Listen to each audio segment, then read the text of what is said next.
In the fickle world of Hollywood, success is often measured by the size of a screen or the budget of a franchise. But for Pettis, the measure of success has always been far more personal. The daytime Emmy-winning actor, best known for his groundbreaking role as Theo Carver on Days of Our Lives, is finally addressing the critics who have long dismissed his tenure in the daytime television genre, and his response is less a clapback and more a masterclass in artistic integrity.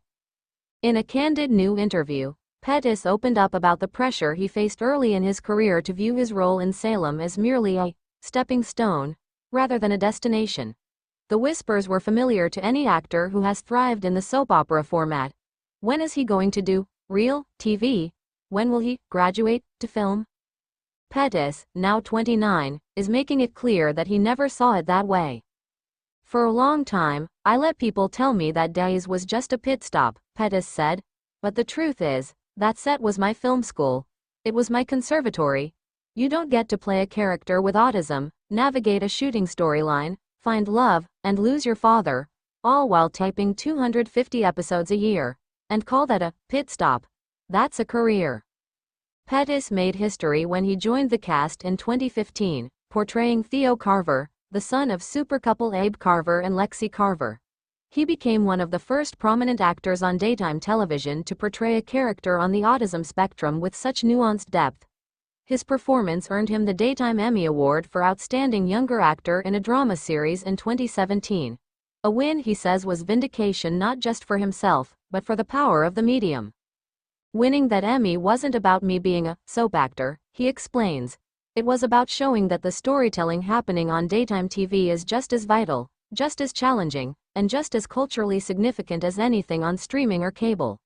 We were tackling neurodiversity, mental health, and family dynamics in a way that primetime wouldn't touch at the time.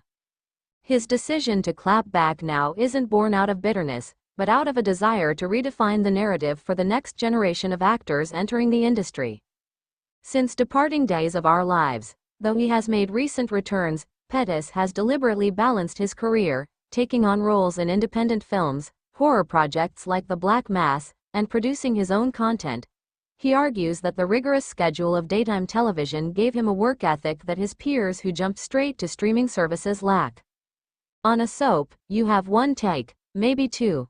You have to know 80 pages of dialogue by 6 a.m.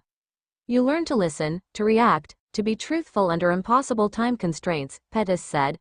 That training is why I can walk onto any set, indie film or big budget, and feel ready.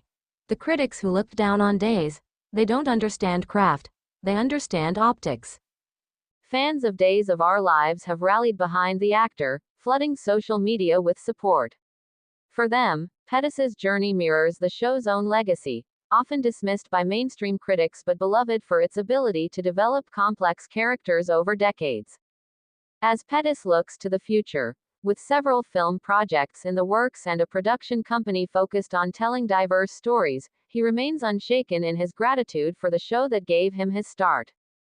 I'll never clap back at someone who critiques my acting. That's subjective, he concludes, but if you critique my decision to pour my heart into a role for 5 years on a show that reaches millions of people and made a little kid with autism feel seen, yeah, I'll clap back at that. That role didn't just define my career, it shaped the man I am. This story transcends the typical celebrity feud narrative.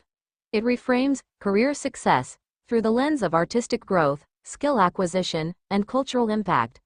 Pettis's defense of daytime television serves as a larger metaphor for the entertainment industry's ongoing reckoning with what constitutes prestige versus craft, making his statement a resonant piece of commentary on the value of longevity, training, and representation.